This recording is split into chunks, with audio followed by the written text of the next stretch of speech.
Bismillahirrahmanirrahim. Lecture of Biology for 10th class. Today is our topic of discussion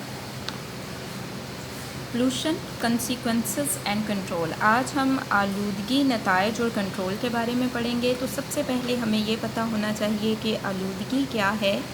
तो हवा, पानी और ज़मीन की तबई, कीमियाई और हयातियाती खसूसियात में होने वाली कोई भी ऐसी तब्दीली जो कि जानदारों पर और कुदरती वसाइल पर बुरा असर डाले उसे आलूदगी कहते हैं। ठीक है, तो हवा, पानी और ज़मीन में होने वाली कोई भी ऐसी तब्दीली जो जानदारों पर और कुदरती वसाइल पर बुरा असर डाले उसे क्या कहते हैं? आलूदगी। अब नेक्स्ट है जी हमारे पास प्लूटेंट्स क्या हैं। तो वो मादे जो आलूदगी पैदा करते हैं उन्हें प्लूटेंट्स यानी कि आलूदकार कहते हैं।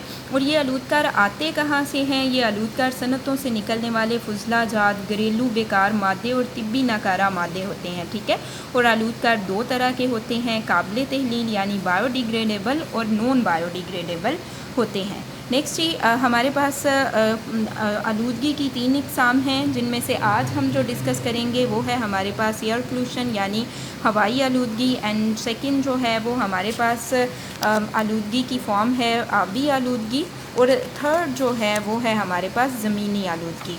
और आज हम डिस्कस करेंगे हवाई आलूदगी के बारे में। ठीक है, तो हवाई आलूदगी से क्या मुराद है कि जो एयर है उसकी कंपोजिशन में कोई ऐसी तब्दीली जो कि जानदारों के लिए नाखुशगवार हो उसे हम क्या कहते हैं? उसे हम हवाई आलूदगी कहते हैं। और किस तरह से हवाई आलूदगी के ज़राए क्या हैं? तो कोयला जलने से बहुत ज़्यादा धुआं और गर्द पैदा होते हैं जो कि हवाई आलूदगी का बायस बनते हैं। इसी तरह से पेट्रोलियम के जलने से सल्फ़र डाइऑक्साइड बनती है जो कि हवाई आलूदगी का बायस बनते हैं। इसके अलावा आलूदकारों में carbon monoxide, carbon dioxide, nitrogen oxide, hydrocarbon वगैरह जो हैं वो शामिल होते हैं। ठीक है, इसके अलावा खाद बनाने वाली सनतों से सल्फ़र और नाइट्रोजन के ऑक्साइड, हाइड्रोकार्बन और फ्लोरीन निकलते हैं। और क्या होता है कि सनतों में जो कोयला वगैरह जलाया जाता है उससे उड़ने वाली राख जो है वो भी हवाई आलूदगी का बायस बनती है। ठीक है, तो ये हवाई आलूदगी की रीज़न्स हैं। नेक्स्ट ही हम देखते हैं हवाई आलूदगी के असरात क्या हैं। तो स्मोक बनना, तेज़ाबी बारिश का आना, ओज़ोन की तय जो है उसमें कमी का आना, ये सब के सब क्या हैं? ये हवाई आलूदगी के असरात हैं। तो स्मोक किस तरह से बनती है? जब हाइड्रोकार्बन जो हैं यानी कार्बन और हाइड्रोजन के जो कंपाउंड्स हैं वो नाइट्रोजन ऑक्साइड के साथ सूरज की रोशनी में मिलते हैं तो वो क्या बनाते हैं? स्मोक बना देते हैं।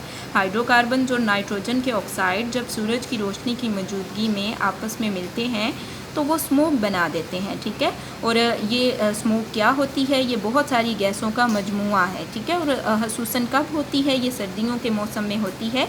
और क्या होता है कि इसकी प्रेजेंस में देखने की हदूद भी कम हो जाती हैं, यानी कि चीज़ें साफ़ दिखाई भी नहीं देती और बहुत सारे रेस्पिरेटरी प्रॉब्लम्स होते हैं। ठीक है, एलर्जी का प्रॉब्लम हो सकता है और रेस्पिरेटरी प्रॉब्लम्स हो सकते हैं।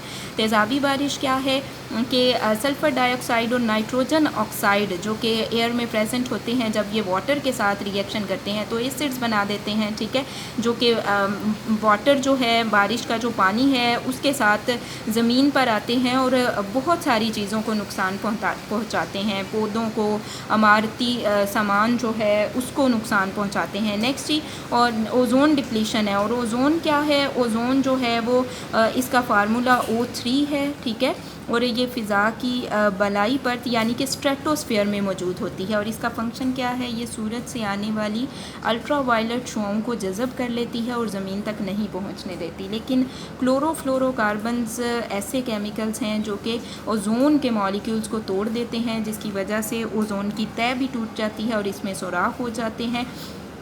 और इन सुराखों से क्या होता है कि अल्ट्रा वायलेट शुआएँ गुज़र कर ज़मीन तक पहुंचती हैं और इन शुआओं से एक तो ज़मीन का दर्जा हरारत बढ़ता है और सेकंड क्या है कि जल्दी कैंसर जो है उसका बायस बनती हैं ये शुआएँ। अब जी हम एयर पोल्यूशन जो है उसको कंट्रोल किस तरह कर सकते हैं? तो नए जंगलात लगा के, कि जंगलात क्या करते हैं कि हवा में मौजूद जो आलूदकार होते हैं उन्हें फ़िल्टर कर लेते हैं। ठीक है, सो नए जंगलात लगा कर हम जो हवाई आलूदगी है, एयर پولوشن اس کو کنٹرول کر سکتے ہیں۔ نیکسٹ چیز، صنعتوں سے نکلنے والے ناکارہ مادوں میں تبدیلی کر کے بھی ہم کیا کر سکتے ہیں، ہوائی آلودگی میں کمی کر سکتے ہیں، اور ساتھ ہی ساتھ صنعتوں کے جو دھواں پیدا کرنے والے حصوں میں لمبی لمبی چمنیاں لگی ہوتی ہیں، اگر ان کو بہت اونچا بنایا جائے تو وہ گیسوں کو اوپر لے جا کر فضا میں پھیلا دیتی ہیں، جس کی وجہ سے کیا ہوگا کہ ہوائی آلودگی میں کمی ہوگی۔ اور نیکسٹ ماحول دوست ایندھن جو ہے اس کو یوز کر کے، یعنی آٹو موبائلز میں ایسا ایندھن یوز کیا جائے جس میں لیڈ نہ ہو،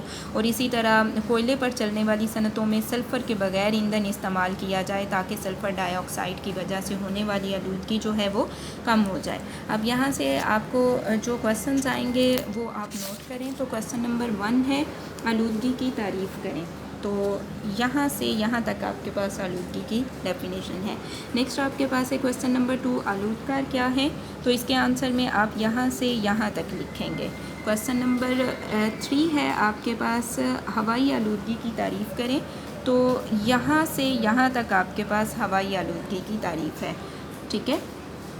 کویسچن نمبر 4 ہے ہوائی آلودگی کے اثرات لکھیں، تو یہاں سے یہاں تک آپ کے پاس جو ہیں وہ ہوائی آلودگی کے اثرات ہیں، ٹھیک ہے، اسموک بننا، تیزابی بارش کا ہونا اور اوزون کی کمی وغیرہ۔ نیکسٹ آپ کے پاس ہے کویسچن نمبر 5، ہوائی آلودگی کو کیسے کنٹرول کیا جا سکتا ہے، تو اس کا آنسر یہاں سے یہاں تک ہے، تو یہ آپ کے پاس کویسچن نمبر 5 کا آنسر ہے۔